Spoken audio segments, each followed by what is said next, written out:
है हमारा arithmetic progression, जिसे हिंदी में समांतर श्रेणी कहते हैं। आप लोगों ने अभी तक ये चीज़ के बारे में नहीं पढ़ा है, समांतर श्रेणी क्या होती है, तो ये आपके लिए बिल्कुल नया टॉपिक रहेगा क्लास 10th के लिए, ठीक है। इसमें आप कोई भी मान लीजिए, कोई आपके पास नंबर्स दिए हैं जिसकी एक सीरीज़ बनी हुई है। जैसे एग्जाम्पल के लिए हम समझते हैं 2, 4, 6, 8, इस तरह से आपको नंबर्स दिए हुए हैं, ठीक है। तो आप इन नंबर्स को एपी कैसे बोलेंगे, क्योंकि इस नंबर से इस नंबर पे जंप करने के लिए आपने कितना प्लस किया, देखिए 2, और यहाँ से यहाँ जाने के लिए भी कितना प्लस किया 2, यहाँ से यहाँ भी 2, और नेक्स्ट नंबर भी कैसे आएगा +2 करके, ठीक है। तो हमने क्या देखा कि ये जो +2 +2 +2 आ रहा है, जंप जो हम कर रहे हैं, ये आपका जो नंबर है सेम है, यानी कि कांस्टेंट है। तो इससे कहते हैं हम कॉमन डिफरेंस। तो कॉमन डिफरेंस यहाँ पर कांस्टेंट है और जो है 2, ठीक है। तो ये एक एपी बन गया, ठीक है। इसी तरह से आपके जो एग्जाम्पल्स होते हैं, मान लीजिए किसी की सैलरी मान लीजिए 2000 है और उसे कहा कि आपकी सैलरी हर मंथ 500 इंक्रीज होती जाएगी, तो यहाँ पे क्या हो जाएगा, इस तरह से बढ़ जाएगा। नेक्स्ट क्या हो जाएगा आपका, ठीक है। इसी तरह से आपकी नेक्स्ट सैलरी आप निकाल लोगे। कहने का मतलब है यहाँ भी कितने का गैप हुआ, 500 का, यहाँ भी 500 का, ठीक है। तो इस तरह से हमें जो ये जंप जो हम कर रहे हैं, अगर सेम होता है तो हम उसे एपी कहते हैं, ठीक है। कॉमन डिफरेंस जो है वो सेम रहता है। अब आज हम इसकी इंट्रोडक्शन कर रहे हैं, साथ में कुछ एमसीक्यूज करेंगे, तो इसके बारे में थोड़ी बात कर लेते हैं। जैसे ये जो आपका एग्जाम्पल दिया था हमने 2, 4, 6 का, इसकी बात कर लेते हैं, ठीक है। तो जैसे ये 2, 4, 6 में जो ये फर्स्ट होता है, इसे हम फर्स्ट टर्म कहते हैं, ए से रिप्रेजेंट करते हैं। और एक यहाँ पे सारवंतर होता है इंग्लिश में, कॉमन डिफरेंस डी, जिसे कैसे निकालते हैं हम, इससे और इसे आपस में माइनस करके, ठीक है। 4 - 2 जो कि हमें 2 मिलेगा, ठीक है। या आप किसी भी नंबर को उठा सकते हो, लास्ट में से उठा लो, बड़े से छोटे को माइनस करो, बड़े से छोटा यानी पीछे वाले से आगे वाले को माइनस, ठीक है। जैसे 8 से 6 को माइनस करूँ अगर मैं, तो भी मुझे 2 ही मिलता है, ठीक है। तो हम एक पैटर्न की तरह लिखेंगे, जैसे ये ए है, ये A1 हो गया, ये A2 है, ये A3 है, ये A4 है। तो मैं डी निकालने के लिए एक पैटर्न फॉलो करूंगी जिसका नाम होगा, ये सेकंड नंबर वाले से फर्स्ट को माइनस करना, A2 - A1, ठीक है, इस तरह से। या फिर आप कर सकते हो A3 - A2, ठीक है। इस तरह से आप डी निकाल सकते हो, ठीक है। और जो आपका डी होता है, it can be positive, it can be negative और कैन बी 0, ठीक है। नेगेटिव कैसे, अगर इसी एपी को आप उल्टा लिख लेते हैं, मान लो ये लिख लेते हैं हम 8, 6, 4, 2, इस तरह से लिख लेते हैं, ठीक है। तो अब इसका कॉमन डिफरेंस जरा निकाल के देखते हैं। क्या कहा था, second term minus first term. Second क्या है आपका A2 - A1, सेकंड है आपका 6 - 8। तो 6 - 8 करोगे तो क्या प्लस है ना, इसके आगे प्लस माइनस माइनस, तो ये आ गया आपका -2 आ गया ना, नेगेटिव। सिमिलरली अगर आपके पास एक सीरीज 10 10 10 इस तरह से दे रखी है, तो ये भी एपी है। क्यों, क्योंकि देखिए यहाँ से यहाँ जब आप गए तो आपने कुछ ऐड नहीं किया, 0, यहाँ से यहाँ भी 0। या अगर कॉमन डिफरेंस की बात करें तो A2 - A1 इज 0।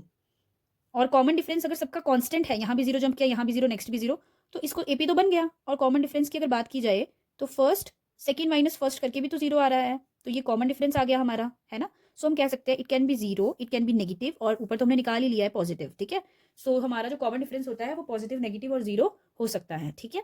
और देख लेते हैं, जो आपका फर्स्ट टर्म होता है यूजुअली वो हम ए से रिप्रेजेंट करते हैं, सेकंड को A+D से, और उसके बाद वाले को A+2D से। इस तरह से हमारी सीरीज चलती रहती है, ठीक है। ये हम आगे क्वेश्चंस में करेंगे, ये कुछ छोटी सी बातें थी। अब इसके कुछ बेसिक फॉर्मूलाज है, हम उसके बारे में बात करते हैं।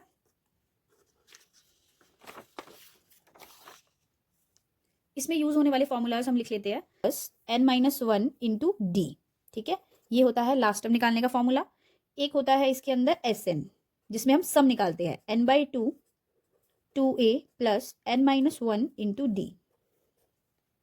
तो अब बात कर लेते हैं इसमें कौन सी चीज क्या है। तो डी तो आपको पता ही है, डी को हम यहां पे बोलते हैं कॉमन डिफरेंस या सारवंतर।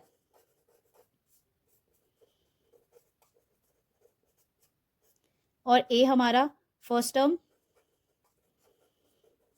प्रथम पद कह सकते हैं। और ए एन आपका क्या है, nth टर्म, ठीक है, लास्ट टर्म, अंतिम पद। और एन क्या है आपका, नंबर ऑफ टर्म्स, कितने नंबर होंगे उसके बारे में, ठीक है।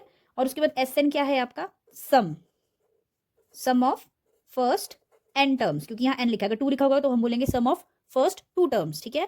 तो सम ऑफ फर्स्ट एन टर्म्स, जिसे हम हिंदी में योगफल कहेंगे, ठीक है, जब आपका एपी का योगफल निकालना होगा तो हम ये वाला फॉर्मूला यूज़ करेंगे, ठीक है।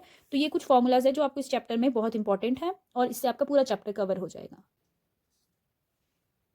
तो ये रहे हमारे एमसीक्यू, जिसमें हम देख पा रहे हैं कि हमें क्वेश्चन नंबर 1 में बोला है एक एपी दिया है और उस एपी हमें क्या क्या दिया है, हमें 2 दिया है, 4 दिया है, 6 दिया है और 8 दिया है और हमें निकालना है कॉमन डिफरेंस यानी कि सारवंतर, ठीक है। तो अभी अभी आपने फॉर्मूला तो सीख लिया था, फर्स्ट को ए बोलते हैं, दूसरे वाले को A2, ये A3, ये A4, इस तरह से। तो डी निकालने का फॉर्मूला तो आपने सीख लिया है, A2 माइनस A1।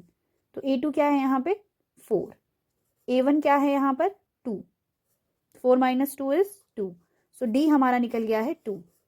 तो इसके साथ ये वाला एमसीक्यू हमारा ठीक हो जाता है। नेक्स्ट आपके पास है इन एन एपी, ए आपको 7 दिया है, डी 3 दिया है, एन 8 दिया है और हमें क्या निकालना है ए एन, ठीक है। ए एन का आपने फॉर्मूला अभी अभी सीखा था, आपने देखा था कि ए एन का फॉर्मूला क्या होता है, a plus N minus 1 into d, ठीक है। तो इसी फॉर्मूले को हम यहाँ अप्लाई करेंगे, a n equals to a plus N minus 1 into d. तो ए क्या दे रखा है आपको 7 प्लस एन क्या दे रखा है आपको 8 माइनस 1, डी क्या दिया है आपको 3, तो आप यहाँ 3 लिख देंगे। अब बस बेसिक कैलकुलेशन है, पहले ब्रैकेट सॉल्व करेंगे, 8 माइनस 1 इज 7 और बाहर 3, 7 प्लस 7 3 आर 21, 21 प्लस 7 इज 28। तो ये रहा आपका ए, ठीक है। इसके साथ हमारा ये भी हो गया। लास्ट देखिए आपके पास है एक एपी है जिसमें A5 दिया है, D3 दिया है और AN 50 दिया है, हमें फाइंड आउट करना है N, ठीक है। तो इसके लिए भी सेम फॉर्मूला, इसमें ज़्यादा फॉर्मूलेज यूज होते नहीं है, A plus N minus 1 into D. AN क्या है आपके पास 50, तो हम इसकी जगह 50 लिख देंगे। A क्या है 5, N क्या दिया है, N ही निकालना है तो N को N ही रखेंगे, D क्या दिया है 3, ओके। तो अब यहाँ पर 5 प्लस ये हो रहा है तो हम बेसिक कैलकुलेशन के हिसाब से चलेंगे, तो यहाँ n माइनस 1 इंटू 3 रह जाएगा और ये 5 जो प्लस कर रहा था दूसरी साइड जाके माइनस कर लेगा, ठीक है। तो ये माइनस कर लिया। अब इसको मैं सीधे करके लिख रही हूँ, n माइनस 1 इंटू 3 और यहाँ पे आ गया आपका 45। अब ये 3 इस n माइनस 1 को मल्टीप्लाई कर रहा है, दूसरी साइड जाके क्या करेगा डिवाइड, 45 अपॉन 3, तो 3 1 जार 3, 1 बच गया, 3 5 जार 15, तो n माइनस 1 इक्वल्स टू आ गया आपका 15।